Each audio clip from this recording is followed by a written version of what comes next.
Hi, it's Alana Manro with South Texas Lighthouse for the Blind, and as promised, we're here today with our very special guest, Marshall Burns.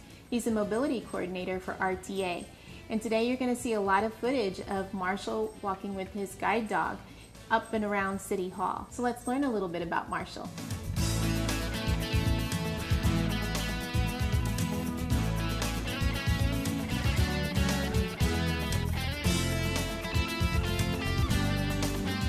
I wanted to see what it was like to be free from the cane and to experience what it was like to use a different way of getting around the city.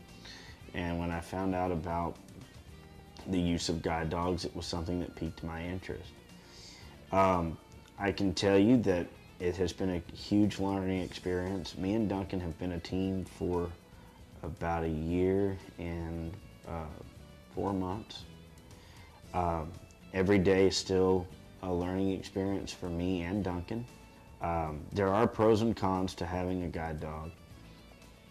Some of the pros of having a guide dog is that it takes a lot of the decision making out of trying to figure out a way around something. The dog will usually figure it out for you. Another pro is the dog can detect things like overhangs. You can tell your guide dog to find things such as seats or doors, bathrooms even. I can tell Duncan to find the men's or find the boys, and he can do that 9 times out of 10 correctly. So you have had that experience, Marshall, where he's taken you into the wrong bathroom. This is why it's important to know Braille. I made sure I read the sign first. Other pros of having a guide dog is that you can ambulate faster. You can walk faster through a place and get around obstacles quicker. Sometimes he leads me around things and I didn't even know that he led me around anything. And if I come back through a place later without my dog, usually using a cane, then I'll find out, oh, there was a ladder right here or something. So he surprises me every day, even though we've worked for about a year and a half. There's a lot of responsibilities in having a guide dog. It's like having a baby because you have to keep things on a schedule. You have to feed at certain times. You have to feed and plan not to work him right after you feed because they can get what they call a stomach torsion, which is basically where their stomach turns, and if it turns and flips over, they can die. Can you kind of give us just a bullet list of the main things that people need to be aware of when interacting with a guide dog?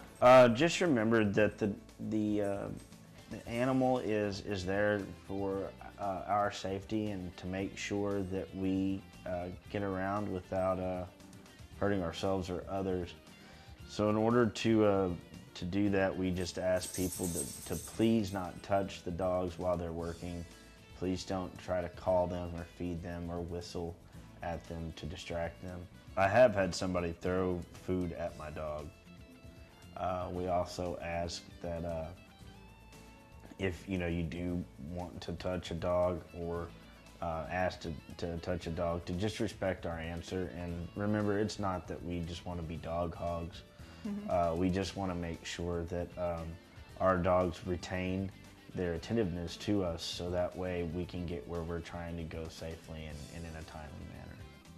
Marshall, you've been a great asset to our community, and I personally am really thrilled that you decided to move down to Corpus Christi and pursue your life here. You've touched a lot of people's lives. You're well known through the community, and we appreciate you and all that you do. And we're really happy that you took the time to be with us here today and learn more about guide dogs from you. It's a great opportunity and information that people really need to know.